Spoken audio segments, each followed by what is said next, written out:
I'm Mr. Grinler. And I'm Mrs. Grinler. And this is Grinler's Creatures.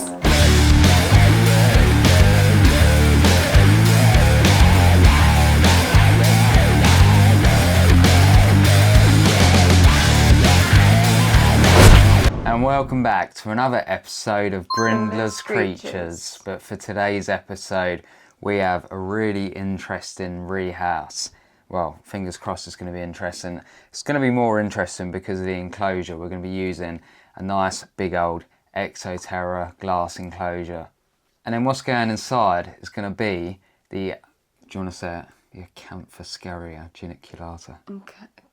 Acanthoscurria Geniculata. Acanthoscurria Geniculata. I think that's how you pronounce it. I just call it Geniculata. Yeah, Geniculata. I think the common name is the Brazilian white-knee. I think it's got like striped white-knee as well. There's a few little common names. Well, actually, I call it an agen. Mine's just a Geniculata. Yeah. Acanthoscurria Geniculata. That is a scientific name. Yeah. Geniculata. That's what I call because I can't say the first bit. It's a weird name though, Acanthoscurria Geniculata. Yeah, but these tarantulas, they're a New World species. They're from Brazil and they are absolutely humongous for a New World species. They're absolutely just rapid when it comes to food. Their takedowns are absolutely insane. Nut jobs. They are little nut jobs. Obviously being a New World species as well, they got urticating hairs. But this girl, well, I actually think she's a girl. She's been with us for quite some time and we actually had two.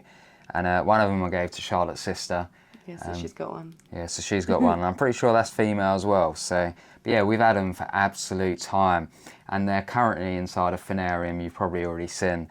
And yeah, it's time to get her into her big home. So with that, let's go down to the table and let's have a look at how we set up this enclosure. I'm even trying to add a little plant in this time. We've got one that's indirect light, so we'll see how that does. But I'll talk more about that once we're building a tank. So we tried using clay balls as a drainage layer, but unfortunately we didn't have much left. Putting the weed control fabric on top to stop the substrate from falling down.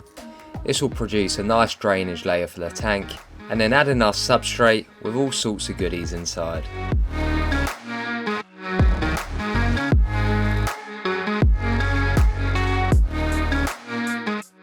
As this is a terrestrial tarantula, you want an enclosure that is wider than tall.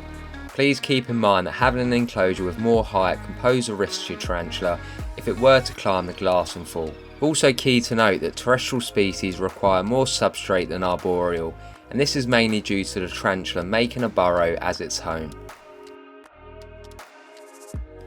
Adding a plant into the enclosure for some naturalistic decoration. This one is good for indirect light. Then what we will be doing going forward is just making sure the substrate where the plant is will be watered regularly. Constructing a hide for the tarantula to be able to retreat and hide, although as slings they will more likely use their burrows, but as adults they are more likely to be out and about. They make a great display species, and with a tank this size she sure has much exploring to do. As for the hide, we will allow this substrate to fully dry out whilst having other areas more moist. Then just add bits of soil on top of the bark to make it look a bit more appealing.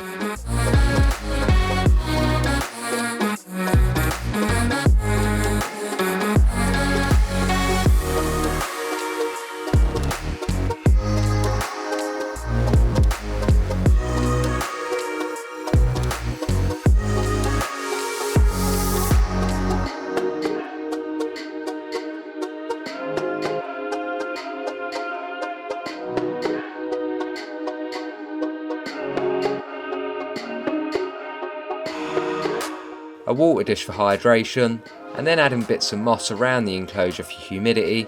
This will need to be sprayed down quite often. Then leaf litter to cover areas of the substrate just for that physical appearance. Now I think that looks absolutely insane. So like I said, you know, we didn't have many clay balls unfortunately, but we've still gone ahead with a tiny drainage layer. We put the weed control fabric on top, the substrate, mixed substrate, we've got some moss, leaf litter, we've got the plant, we've got the water dish, and then we've got the hide. And I don't know if you can see in the left of my camera at the minute, but just over there, is the female, so I think it's now time that we go over to that enclosure and we get her out. You ready, Charlotte? I'm ready. Let's do this. So we've tried to take as much out already as we can. We've taken the water dish out, and as you can see, just inside here is indeed a molt. She wanders around quite a lot. This was her burrow and she could actually fit in that beforehand. And I think she's going to come out, so this could actually work in our favour. But no, she used to be able to fit in that, and I think I've got some feeding footage that I could show you because, well, I've actually got a photo as well, I think.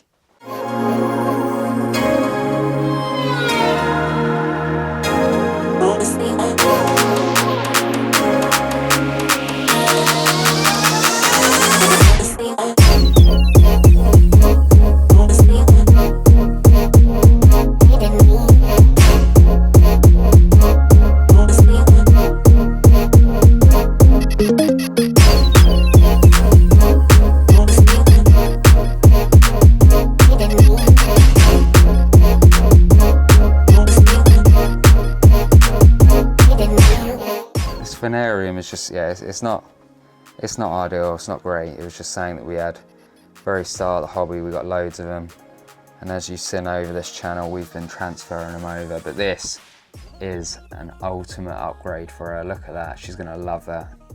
You know, this enclosure is quite bone dry at the minute, and while they can be bone dry, they do very well in humid enclosures. I think the recommendation's about, I think 70 to 80 or something humidity level for these. Absolutely beautiful. And then obviously with that burrow, she can retreat down there. Sorry, Charlotte. She's patiently waiting. Let's go. Okay, she darts. Okay, she darts. She does like to dart, this one. She is absolutely beautiful. So these are very skittish. They can be very defensive as well. They like to kick hairs quite a bit. There you go, look at that fret posture right there. This is a New World species, guys. Blood pumping. And she hasn't had that many feedings either since her molt, so she's probably very food responsive right now.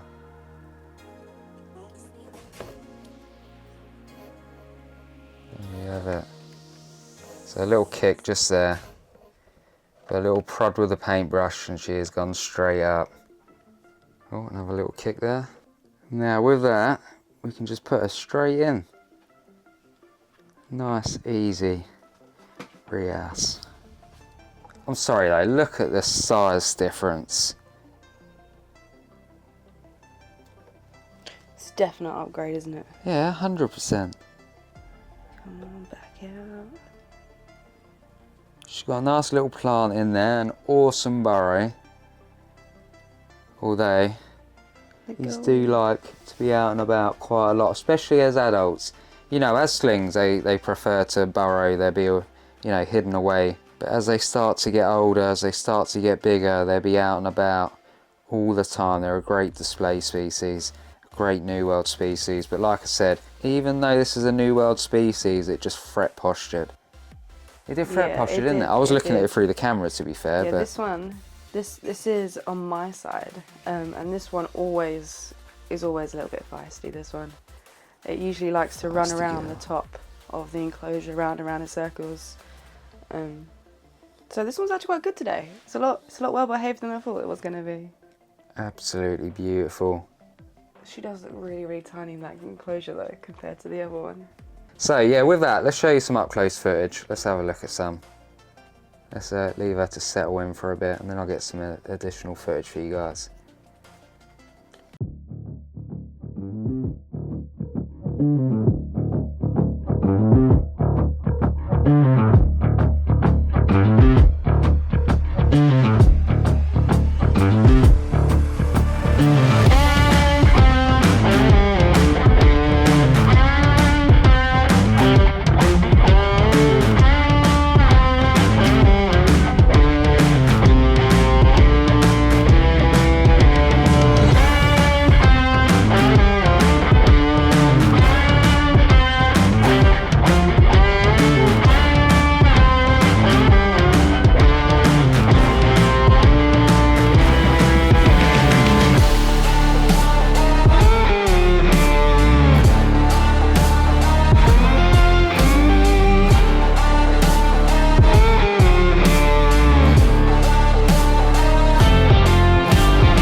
going to say is when it comes to feeding these tarantulas, they are absolute tanks.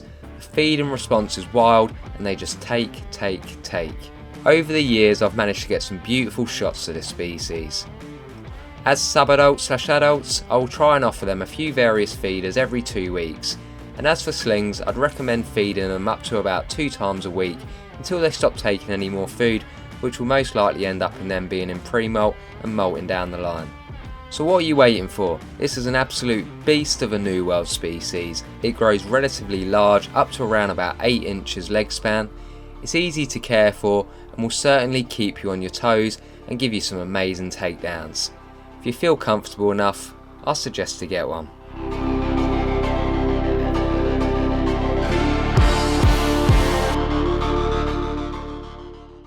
So it's that time again, we're at the end of the video, so if you could like, comment and share, that would be absolutely great. Don't forget to hit that subscribe button down below and hit that bell icon so you're notified of when we upload next. Don't forget down descriptions, a link for our link tree, it's got all our social medias on there, and it'd be greatly appreciated if you can go check that out. You nearly had it. I did nearly have it. And don't forget, if you're after some tarantula crib enclosures, make sure you go check out Arachnospace. Oh, you're not repping? Yeah, no, I'm repping someone else today. Who are you repping? Oh, the British Tarantula Society. BTS. So yeah, make sure you go check them out as well. But Mr. Grinler's down here, So is Mrs. Greenland. and so are all our creatures. Have a great week, guys. You all deserve it. Peace. Bye. I've got to hit something.